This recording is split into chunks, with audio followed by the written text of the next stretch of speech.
Hi, this is Derek, And this is Javier. and we're with Tabletop Generals. And today we're going to talk about Machines of War from Corporation. In case you don't know, Corporation is a RPG that takes place in the dystopian future. You play as an agent for one of the five major corporations. Machines of War is kind of a it's kind of like an item compendium release, but it's got so much more in it. It starts off with licenses and trainings, goes into weapons and armor and general equipment, and then from there it expands the world of Corporation. Well, let's to begin with here, Derek. Quick review. What are the five corporations? Five main core corporations. There is the Western Fed, there is the Shiroyuri, the Ajin, Comoros, and the Euroasia. All right. So with Machines of War, with expanding, is there like an expansion for each corporation? Like, do they each have their own all right, this person's getting this piece of the book. How is this helping the corporations from the core book? The corporations from the core book, each one get special trainings. Each one will get one or two different trainings, and that's it. And then everything else is pretty much just opened up for anything and everything else. They've got the Cyberframes, which are kind of like power armor. One of the things that they did do was they actually expanded on some of the minor corporations that are mentioned in the core book, but they don't really touch on them, and they expand for the UIG, which is kind of is the United International Government. All right. Well, let's start getting into this book and let's see what we have here. Now, you mentioned Cyberframes. Cyberframe. Okay. Now, is that one particular corporation, or is that open to all of them? How does that differentiate from, in the core book we had like the cyber limbs, right? The Cyberlens. Cyberlens were closer to mobile military vehicles. They were large, single person piloted, and they would go from anything larger than about the size of a large truck all the way up to like towering steel giants. Okay. The cyber frames are closer to if anybody's ever played Halo, kind of like what Master Chief wears. It's power armor. They do have grafted on armor weapons systems, but they've got everything from a light class, which has a built-in sniper rifle and a melee weapon, to heavy assault class, which have plasma Gatling guns, to grenade arrays, to So the party starter. yeah, and then they've got an assault cyber frame, which it can do limited boost jumps, so it can jump over walls and things like that to get in and get out. It's got some weapons grafted onto it, and then actually they have an underwater cyber frame. So if I'm a player, getting ready to play, is something I'm gonna be like, I want that. Probably, I would want one too, but you need special training, and you do need a special license in order to get it. So how realistic in-game play? So let's just say you're probably not starting off with one. This one, obviously, you could probably be closer to mid to high level before you get the trainings and everything. But not once you go on, they're fine. A few of the other things that they do have in here, they expanded the weapons. For melee weapons, they have double-ended, kind of like Darth Maul. So double-edged weapons? Yeah. And then they have special trainings for that. Defense bonuses. They have, just like Mauls, they can come apart and you can fight. Two-weapon. And then they introduced a new form of weapon called the galvanic weapons, which they're kind of like an electricity-based weapon that deals damage, but also has an EMP pulse that goes with it. Well, I'm just gonna ask if it's electrical based. So if I'm fighting someone who has a lot of cybernetic upgrades or implants, do I get to have additional damage towards that person, or is it the same damage as someone who has none? It's half of whatever damage you roll. So, like the pistol, you only get a D8, and then whatever you roll for damage, it's half of that. But if you get like a galvanized cannon, you can start knocking out like some cybernetics and things like that. All right, this is just like so. All right, I got you. But no, they like the first half of this book expands on almost everything in the corporation core book. Like I said, it starts off with trainings for specific corporations and then for everybody. And then they also broke it down into light weapon trainings, medium weapon trainings, heavy weapons, close combat, armor trainings. And then they got into the weapons. They introduced the new weapon systems. They introduced you can customize your gun now. You can buy. There's new types of ammo. There's like a special round in here called the Ripjack round, which is just like a bladed bullet. You can put it into any kinetic weapon that is not fully automatic, and it allows that weapon to deal mashing damage, which agents have the ability to clot very quickly so that they don't bleed out and die. Mashing damage, they'll start bleeding out. They introduced, like I said, you can customize your weapons. These are all cosmetic. You can Okay, so what cosmetics are you looking at? Like on a gun, or you can get it gold plated. You can get it enlarged, so it's more intimidating. so you can kill someone in style. Yeah, pretty much. You can get your name put on it.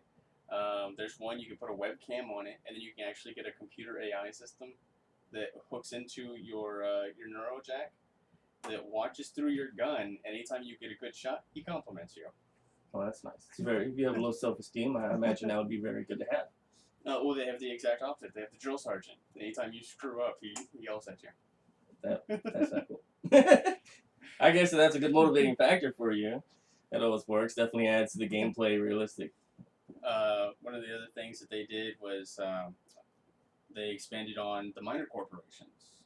So they have in the core book they had what was called the AMS that dealt with like weapons and stuff like that. Now, if you want to, you can run a minor corporation game and have your agents work their way up from the minors to the majors, which would be like Western Fed for them. And so then they give you all the bonuses and everything that you would get for working for them. So it definitely helps if you want to like a long, prolonged game. You know what? We're gonna start you off from nothing. Here's the minor corporations, and then you kind of get drafted into the big league.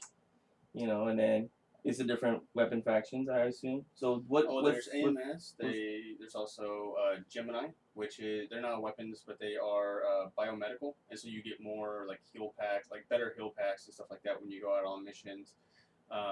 They have one that does xenotech. There's one that's all like electronical equipment, and they give you. So with each one of these minor ones, they have their specialized items. So okay, so that really helps when trying to build your character. Well, just like with the core, like if you work for once again Western Fed, all of your ranged weapons go up one dice, and their critical range is expanded. If you go for Comoros, you get a lot more trainings that deal with telepathics and stuff like that. Well, they did the same thing in this. Every minor corporation has those bonuses that you get with it. One of the other things that they did was they greatly expanded on the UIG. They started releasing a lot more of their technology, their armor, weapons, and stuff like that to really flesh out the UIG and why they are the technological superiors to the corporations. All right. Well, what are some examples that would show the superiority of the UIG as opposed to one of the regular corporations? Well, the UIG actually have some of the more powerful weapons. In here, they've got their basic pistol, the Raven. Yeah, the Raven 220 is a light pistol. Its damage is equal to that of a Magnum, but its firing rate is equal to that of one of the basic Black Cougar. The Archon pattern sniper rifle deals a lot more damage than your basic sniper rifle. It has a rate too. Some of the other weapons that they have it's called an over-risk weapon, which is the Seraphim Heavy Repeater, or AKA the Death Engine. Well, it's got a nice name. Yeah. Basically, when you get hit with it, you die unless you can succeed on an endurance roll, a difficult endurance roll too. But then they expanded on a lot of other things too. They did the light armor for the UIG is basically just cloth armor. Anybody can buy cloth armor, and it provides you just real basic bonus of like a +1 value. The UIGs, they get a +3. So how do they keep that out of the possession of someone who's non-UIG? Is that something that's strictly for them, or do they sell that out? That's just for them, and they tag it. All of it's got like if you work for the UIG and you order a set, it comes as a uniform with your name and everything on it, so that if somebody else tries to take it, and then use it for themselves, like either they steal it or they take it off of a dead body or anything, they have to remove all those tags. And so there's all these like little blank spots which are kind of obvious. One of the other things that they have is you can get full body shields, which stop incoming attacks, except for melee attacks, because you get inside that protective bubble. Well, they can have their shields embedded into their skin, and it gives them a close form shield, which protects them even from melee attacks. Now, is this like an always active shield? Is it something you have to activate? They have to activate it. And what's the turnaround time? Is it like instantaneous? Is it a round? Yeah, it's a free action on your turn. Well, that's extremely effective. Um, Well, mentioned with going along with gameplay, is there anything else, equipment-wise, that significantly, sticks out? one of the things they did do was they introduced an optional pulping system. I mentioned mashing damage earlier. Correct. And the pulping system takes it to a whole nother level. Those Name weapons. like pulp. What do you get with that? I'm it's like orange juice or. Kind of the end result, yeah. Like, let's say you get a shotgun and you get a critical strike, and you're close enough. It normally deals mashing damage. Well, your GM can now open up the book and be like, well, now it's considered pulping. That limb has taken so much damage, it's pulped. It no longer exists. It's just, pulp on the ground. Gone to the strainer? Yeah. Gotcha. And it puts all the rules in there for that. If you're missing one arm, it tells you these are the penalties you're going to take for these kind of actions. If you're missing a leg, this is what your speed is reduced by. Any agility checks you try to make are reduced by this. It gives you all the rules for that. Now, and that's one of the things. Once again, I really, you get an item compendium for most systems. It's just items. That's all it is, from front to back. This went into everything. From the license and the trainings alone were awesome that they put that in there, but then they went even further and just expanded on the world as a whole. And so, Machines of War from corporations. It's incredibly impressive. Okay. Well, we can go with incredibly impressive. Is there anything in here that you'd like to see more as an expansion? As a gamer, we come out, we see a book, it may be great, but you're like, well, I wish they had this or touched on. Is there anything that you would have you'd like to expand further on that it introduced you to?